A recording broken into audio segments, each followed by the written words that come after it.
On May 4th, 2020, something wild happened to automotive stocks. The market value of Italian supercar maker Ferrari soared to $30 billion, above those of all three major US automakers, General Motors, Ford, and Fiat Chrysler, which was once Ferrari's parent company.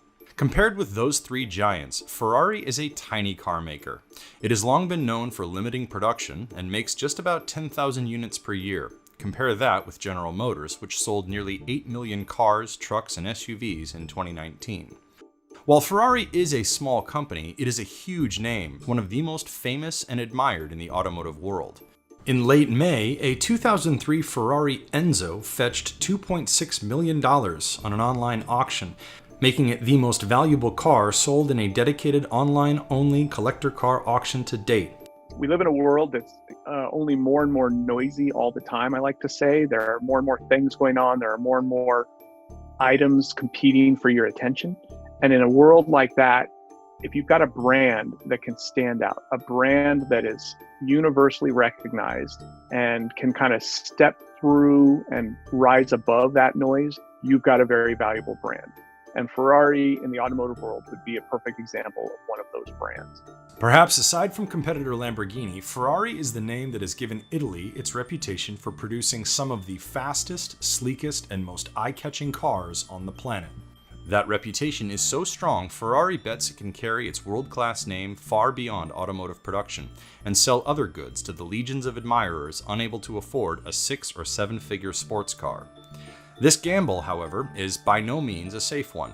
Stamping the Ferrari name on fashion, merchandise, and even theme parks risks diluting the brand, especially if the famous pony emblem ends up on some less than premium products. The company has acknowledged this. Ferrari has also stumbled in Formula One, the global racing class where elite car makers battle each other for worldwide recognition. Ferrari did not respond to a request in time for this story. Over the long term, the car market, really the idea of transportation itself, stands to undergo tremendous changes that could even affect demand for exotic sports cars. As we move into a world where we're getting increasingly electrified, and potentially shifting away from vehicle ownership towards shared mobility, is there still a place for a brand like Ferrari, in the 2040s, and the 2050s?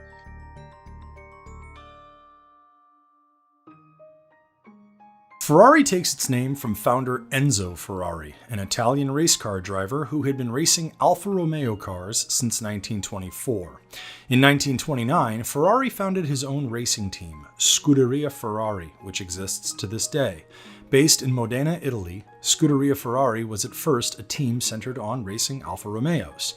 But about a decade later, Enzo set up a manufacturer called Altio Ovio Costruzioni, and moved his headquarters from Modena to the city of Maranello, which would become Ferrari's legendary home thereafter.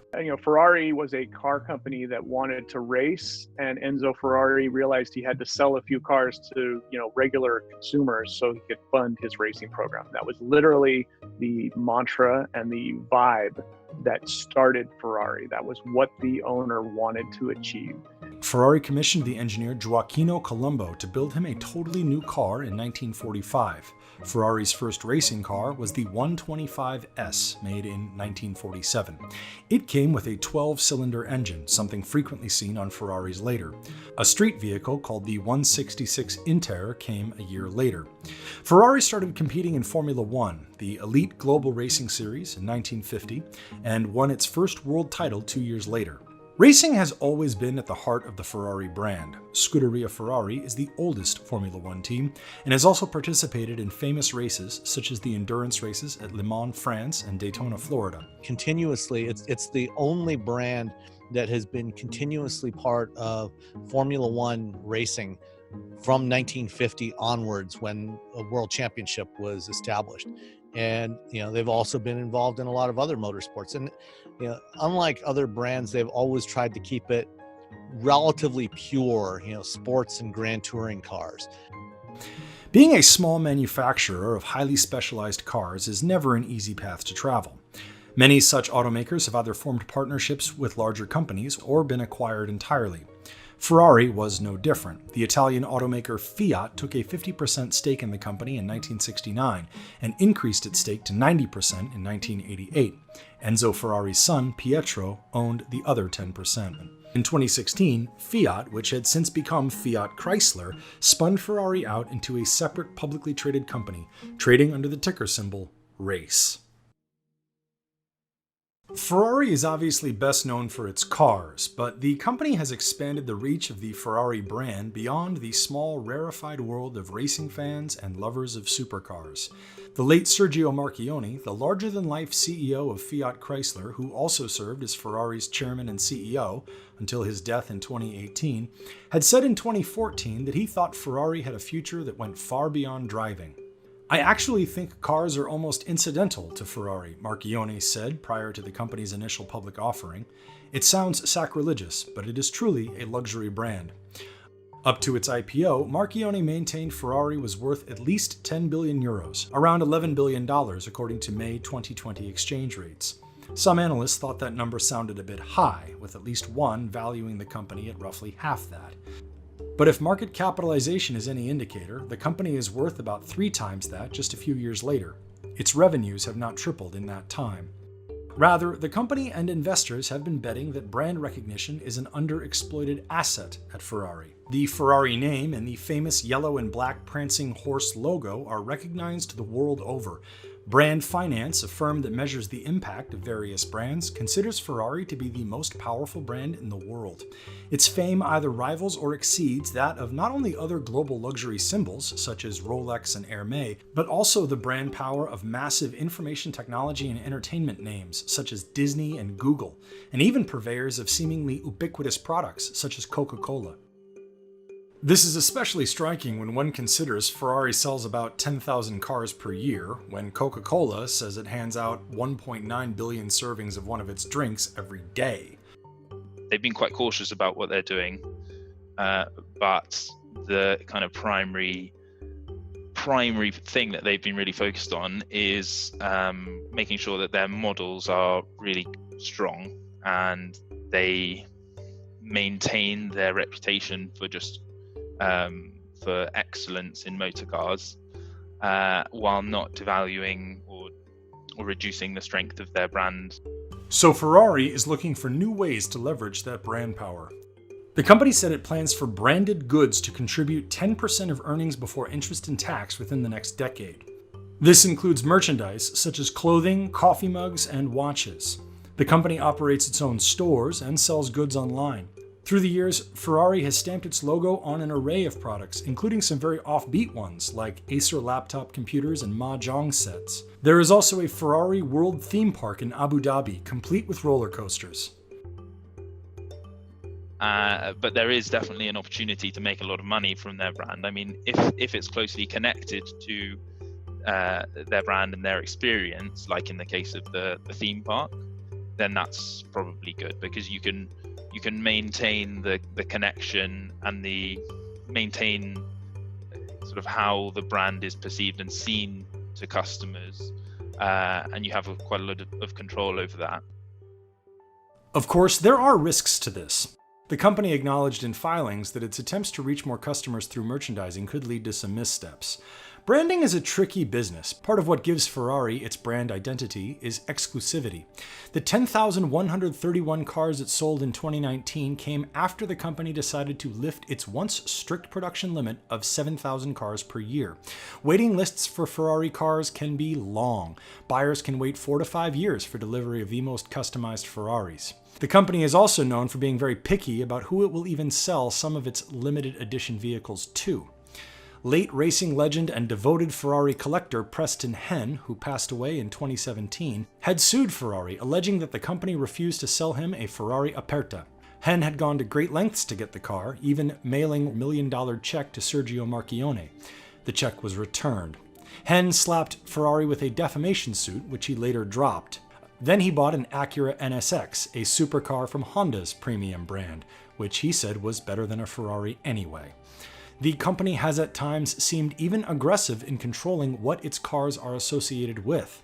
In 2019, German fashion designer Philipp Plein reportedly received a letter from lawyers representing the automaker complaining about pictures on his Instagram account the lawyers considered per se distasteful, including pictures of shoes on the car and other photos the letter said tarnished the brand's image. The letter demanded Plein remove the pictures within 48 hours. The pictures and the image of the letter, which Plein also posted, were later removed. It remains to be seen whether the company will be able to police the use of Ferrari baseball caps and keychains. But these efforts can fit Ferrari's Lux brand image. In 2019, it formed a partnership with high-end Italian clothier Giorgio Armani, for example. The company has cut back on its number of licensing partnerships and reduced the number of licensed products. When you start merchandising into lots of different product categories about which you don't really know the details, about how you don't know how to maintain quality, it starts to get more difficult. Which is why I think they have reduced the number of agreements that they've got in terms of licensing by 50%, and they've reduced the number of categories by 30%. Apart from preserving its exclusive brand image, the automaker takes seriously the need to prove its engineering prowess and capability on the racetrack. Scuderia Ferrari has a remarkably successful overall record in Formula One, but Ferrari noted in its 2019 annual report that the team had struggled that year. Sponsorship brings in about 14% of Ferrari's net revenue, but its reputation as a winner on the track is difficult to put a price on. Speed is at the very heart of Ferrari's identity. One of its most famous vehicles is referred to as the Superfast. Racing is also very important for Ferrari's research and development. Many of the innovations that begin life on the track eventually make their way into Ferrari's street vehicles. And, unlike a lot of other brands that have had that, that race on Sunday, sell on Monday kind of philosophy, with Ferrari, there's actually been a lot of technology that has filtered down from the race cars into the production cars. When they first went from manual transmissions to semi-automatic transmissions, that was technology that they took directly from their Formula One race cars. Ferrari has said it intends to take steps to win on the track again, and despite its branding and merchandising efforts, it remains focused on building cars. Ferrari unveiled a record 5 models in 2019. Among these, the company introduced its first production plug-in hybrid. The Ferrari history is still what's most fascinating to me, and the history that brand stands for and the things it accomplished. And you can't live in the past forever. So Ferrari, of course, has to look forward. It can't just always look back. Electrification is a trend many in the automotive industry are at least ambivalent about and often divided among themselves over. On the one hand, many see it as an inevitable and welcome development that reduces pollution, while delivering in many ways comparable or even superior performance. But part of owning a supercar, say some, is the experience of driving one, and the distinctive engine note produced by high-end engines is part of that experience. Some also argue that cars stand to lose some of their distinctive performance characteristics. There are tremendous differences in performance among various types of engines, but some argue electric motors are vulnerable to commodification. Well, one of their most distinctive things is the kind of roar of the engine. The engine is what's driving their brand a lot of the time. But really, when you're only producing 10,000 cars, and it's pretty likely that some people are going to be able to drive petrol cars probably forever, maybe you don't need to move into those different areas. However, going after high-end customers was precisely how Tesla built its reputation. Whereas previous attempts at electric and hybrid vehicles stressed their eco-friendliness, Tesla's Roadster and later Model S and X models emphasized luxury and lightning-fast acceleration. When Tesla debuted its Model S performance sedan in 2016, CEO Elon Musk boasted there were only a few other cars that could beat the Model S's 0 to 60 time of 2.5 seconds. One was the Porsche 918 Spyder, and the other was, the Ferrari LaFerrari. Ferrari is also working on a sport utility vehicle, codenamed the Puro Sangue, literally pure blood or thoroughbred. The coronavirus pandemic stands to severely threaten the automotive market around the world, but the high-end market is, for better or worse, just not the same as the rest of the market. Investors appear to be betting that companies like Ferrari, which cater exclusively to the wealthy, might be a bit better protected from an economic downturn. Always produce, at least one fewer vehicle than there is demand. making sure that they're not overproducing, matching production to demand, so that they can keep their prices up, so they don't have to cut their prices, they don't have to put incentives on their vehicles, and managing that so that they, and managing their costs at the same time to maintain their margins. Ferrari's margins don't hurt either. Some analysts indicate Ferrari makes an average of about $80,000 of profit on each car it sells, based on the prices of the cars and its annual production volume. That is enough cash to buy a high-end Mercedes, BMW, or Porsche. Its margins are healthy, around 24%, compared with about 5% for most other automakers. In 2020, the company raised its dividend 10% over the previous year. However, it is not bulletproof. Ferrari said in its May earnings announcement that it was lowering guidance on net revenue to between $3.7 billion and $3.9 billion, down from $4.5 billion previously. It cut its forecast for adjusted earnings before interest, taxes, depreciation, and amortization to a top range of $1.31 billion, from a top range of $1.56 billion. CEO Louis Camilleri told investors on a call that the company had seen orders canceled in the USA and Australia, but so far there were no red flags. Still, Ferrari's performance beat expectations and encouraged investors faced with an unprecedented economic situation. What Ferrari makes is not essential. It isn't toilet paper, soap, or food. But Ferrari does have a world-class brand built over generations. It also has a product devoted fans will wait for years, pay millions, and even file lawsuits to own. That might be, in its way, a very safe bet.